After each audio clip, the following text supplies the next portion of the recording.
I think that Alucard turned Victoria into a vampire because he didn't want to be alone again. He lived for over 500 years. All the people who was around him died. And he always drank his enemy's blood. Of course it's for a bigger power, but in the same time I think that Alucard wants someone to be around him. Even if he considers himself a monster, he has a soul too, and it means he has feelings. Victoria is always very loyal to her master, and he was very proud of her when she became a real vampire. It was something like a daughter and father moment. I know that some people, okay, not so many people, consider that Rip is like Eva Braun, and this is the most stupid thing I ever heard. Seriously guys, do you see Rip as a fucking submissive woman or something? It's true that Rip was like a toy to Alucard. Well hello, it's Alucard. And she is certainly a masochist, but that's completely different. Even if I don't like Rip, I can never see her being submissive for anybody else. As you can see, Rip is a very important member in Millennium. She likes to be in the center of attention, and she is an independent woman. Just look at her. She's nothing like that kind of a slave woman. Millennium are not like the real Nazis. They want just war. And Zorin is not a submissive woman too, obviously.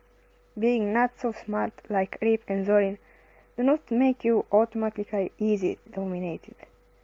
There are many kinds of stupidity in the world, and being a masochist do not make you automatically easily dominated too.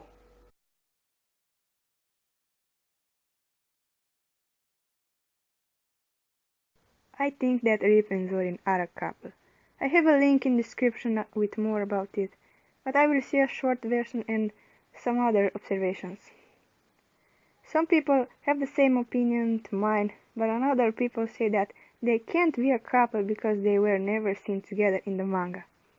But how about this image? Zorin seems to be very proud of Rip, right? Of course they had reasons to hide that relationship. In those times when they were young, and a long time after, people were against gays and no law protected they. Nazis were against gays too.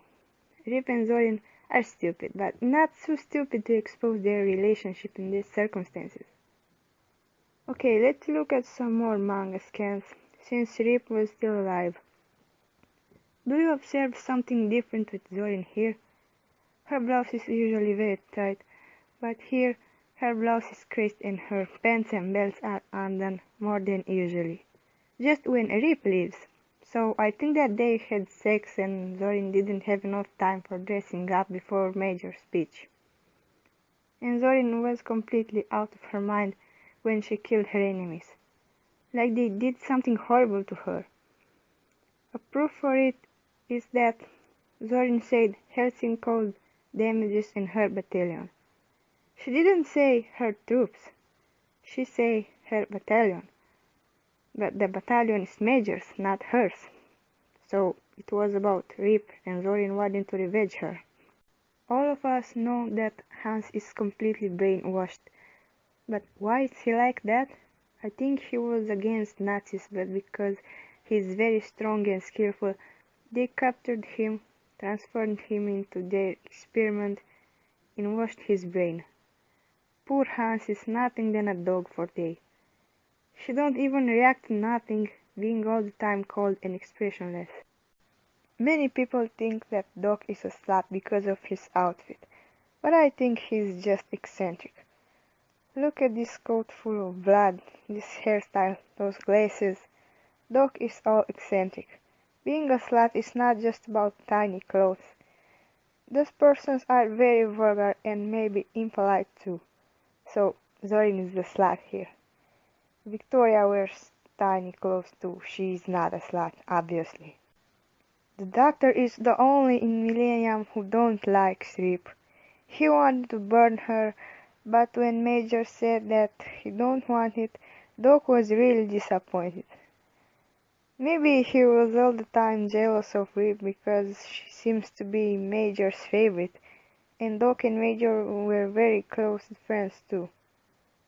And about being close to someone in Helsing, I observed that the ones who has contradictions are closer friends, like Integra and Alucard, Integra and Victoria, Victoria and Pip, Heinkel and Yumiko, Rip and Zorin, Major and Doc, Schrödinger and Doc, Jan and Luke. But of course, these were not too serious contradictions.